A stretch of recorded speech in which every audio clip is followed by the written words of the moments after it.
is equal to AB such that AB belongs to natural number, A is less than B. तो मैं आपको बता दूं कि जब भी कभी लेस देन ग्रेटर देन का आता है तो वो सिमेट्रिक और रिफ्लेक्सिव दो नहीं हो सकता। रिफ्लेक्सिव क्यों नहीं होता? क्योंकि इक्वल टू नहीं। तो आप पहले से आप इसको कैसे करेंगे? आप लिख देंगे कि 3 सच that A is not less then A। पहला चीज A आर ए, आप ये लिखने के डाल लीजिए, आपका कभी नहीं गलत होगा।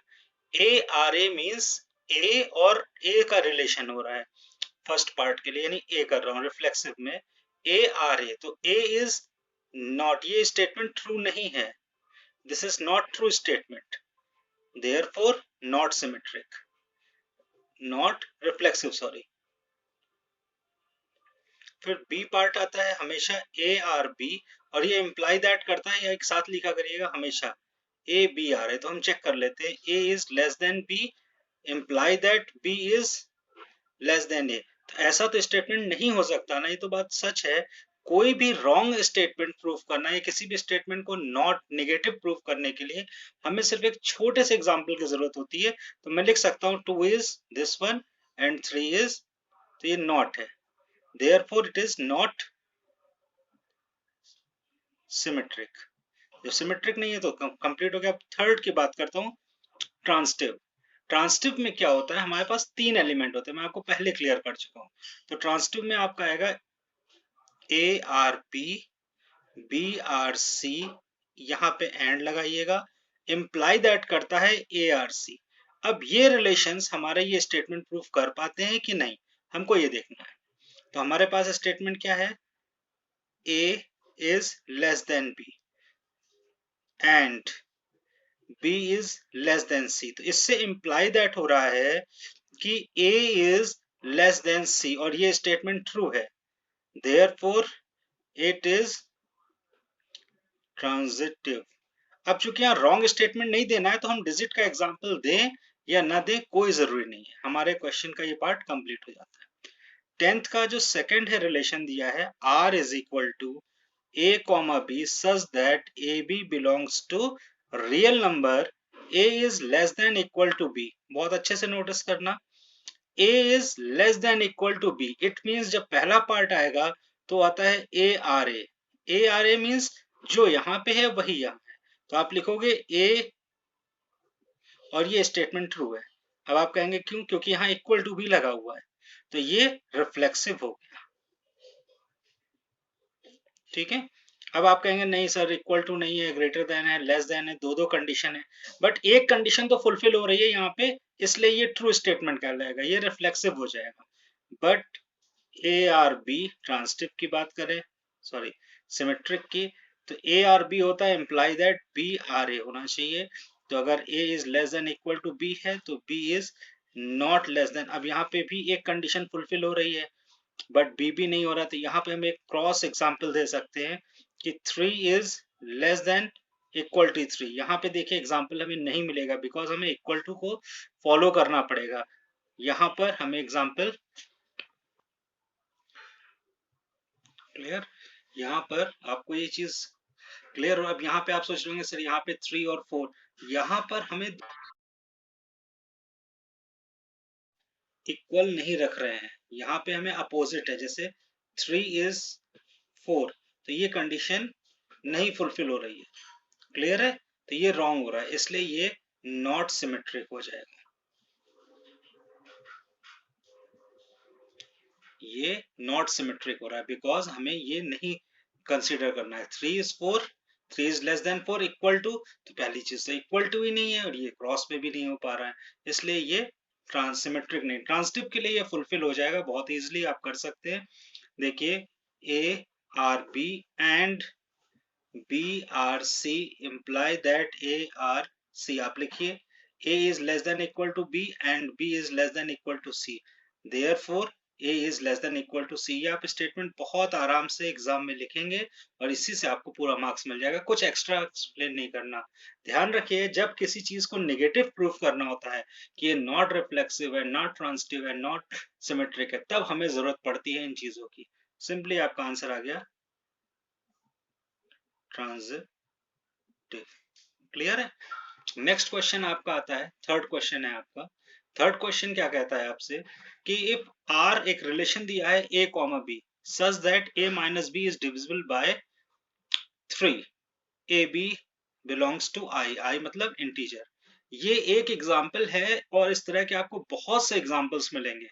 जब भी a minus B is divisible by a plus b is divisible by a square plus b square is divisible by mod a minus B is divisible by 3, mod a plus b is divisible by 5, तो सबको करने का एक ही method है, simple. आप पहले reflexive दिखाएंगे, reflexive के लिए आप आर एस टी को याद रखिएगा हमेशा, रिफ्लेक्सिव सिमेट्री ट्रांसिटिव। रिफ्लेक्सिव में एक एलिमेंट ए आर ए मतलब ए माइनस ए, बी की जगह भी आप ए रख दोगे is equal to zero, zero हमेशा आपका डिविजिबल होगा 3 से। देयरफॉर जिस तरह के जितने स्टेटमेंट होते हैं वो सब रिफ्लेक्सिव होते हैं। फिर आपको ट्रांसिटिव दिखाना है ए माइनस बी। अब a माइनस बी डिविजिबल है 3 का, ये गिवन है आपको, क्योंकि फर्स्ट केस आपको हमेशा यहीं से उठाना है। यस ये ट्रू है, आप कहेंगे ये स्टेटमेंट ट्रू है। अब इसका वाइस वर्सा आप चेक करिए, यानी आपने चेक किया ए आर बी, देयरफॉर आपको चेक करना पड़ रहा है बी आर ए। आपने चेक किया, हाँ ये वाइस वर्सा ट्रू है, इसका मतलब माइनस के हो रहा है बट 3 से डिविजिबल तो हो रहा है, इसलिए ये सिमेट्रिक भी है। इसके बाद आप दिखाएंगे A R B and B R C, then इससे रिजल्टेंट आना चाहिए, इंप्लाई दैट होना चाहिए ए आर सी। चेक कर लेता हूं, a minus B is divisible of 3, तो 3 का प्रोडक्ट कर लिया 3k। हम कोई एलिमेंट ले लेते हैं, 3 2 6 हो सकता है, 3 3 9 हो सकता है, तो एक अननोन प्रोडक्ट k ले लेते हैं, तो 3k। और b माइनस सी भी सेम रिलेशन को फॉलो कर रहा है जो रिलेशन इन्होंने दिया हुआ है, तो यहाँ पे आ गया b minus c equal to 3p। अब आप क्या करेंगे, इनको आपस में सिंप्लीफाई करेंगे। सिंप्लीफाई करने का मतलब है मैक्सिमम हम लोग ऐड या सब्ट्रैक्ट करते हैं, तो आप ऐड करेंगे तो देखिए माइनस बी प्लस बी हो जाएगा cancel, a minus c is equal to 3k plus 3p। ये सिंप्लीफाइड नहीं होंगे, केवल 3 कॉमन आ जाएगा, बट इसको अगर हम m मान लें, यानी हम लिख सकते हैं 3t लिख दें सपोज करो, या 3n लिख दें, तो ये t किसके इक्वल हो गया, k प्लस p, तो 3 इसका प्रोडक्ट हो रहा है। It is an equivalence relation, because यहां से प्रूफ हो गया कि ये ट्रांसिटिव भी है। क्लियर? 14th क्वेश्चन देखिए, ये भी बहुत आसान है, ये आप अच्छे से कर सकते हैं। 14th क्वेश्चन क्या कह रहा है, a इज इक्वल टू 5 6 7 8 9, ये एलिमेंट आपको गिवन है, बट रिलेशन आपसे कह रहा है a comma b, a minus B is a divisible by 2। तो हमें सिर्फ ये चेक करना है कि कोई भी दो एलिमेंट हम लें, उनका जब डिफरेंस होगा उसकी एब्सोल्यूट वैल्यू, मॉड में लिखा है, that is called absolute value divisible by 2 होनी चाहिए। तो इस सेट से हम ले रहे हैं, कोई प्रॉब्लम नहीं है हमको। हमने सेम ए की जगह ए रख दिया, ए आर ए, मैं बार बार बोल रहा हूँ, आप लोग याद कर लीजिए। रिफ्लेक्सिव के लिए ए आर ए याद रखना है, सेम डिविजिबल आ जाएगा, ट्रू स्टेटमेंट हो जाएगा, तो रिफ्लेक्सिव हो गया ए आर बी, और देयरफॉर बी आर ए होना चाहिए, और इससे भी ये दोनों हो रहा है। देखिए यहाँ एब्सोल्यूट वैल्यू ली है, तो मैंने प्लस माइनस 2k लिखा था, प्लस माइनस इसलिए कि पॉजिटिव नेगेटिव दोनों हो सकते हैं, इसलिए हमें कोई प्रॉब्लम नहीं, ये ट्रू स्टेटमेंट हो गया। यहाँ पे फिर ट्रांसिटिव की बात करूंगा, तो यहाँ A R B and B R C से ये रिजल्ट आना चाहिए। तो a माइनस बी 2k के इक्वल है, b माइनस सी, p ले लिया मैंने प्लस माइनस में, अब दोनों को फिर ऐड कर रहा हूं, तो एब्सोल्यूट वैल्यू को ऐड करना है, तो एब्सोल्यूट वैल्यू में रख देते हैं, तो minus b plus b cancel out हो जाएगा।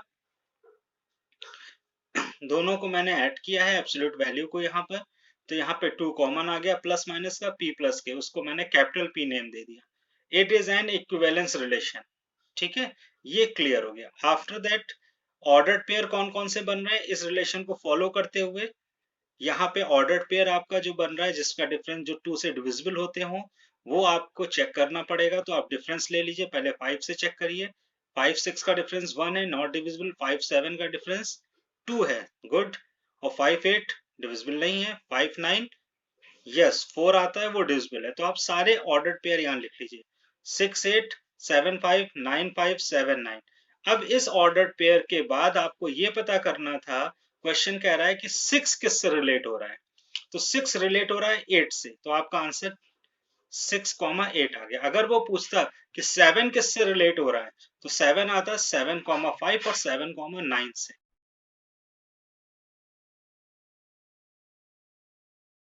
बट सॉरी 3 कह रहे हैं, 5, तो 5 2 से हो रहा है, 7,5 और 9,5 से, बट 6 केवल एक से रिलेट हो रहा है, यही आपका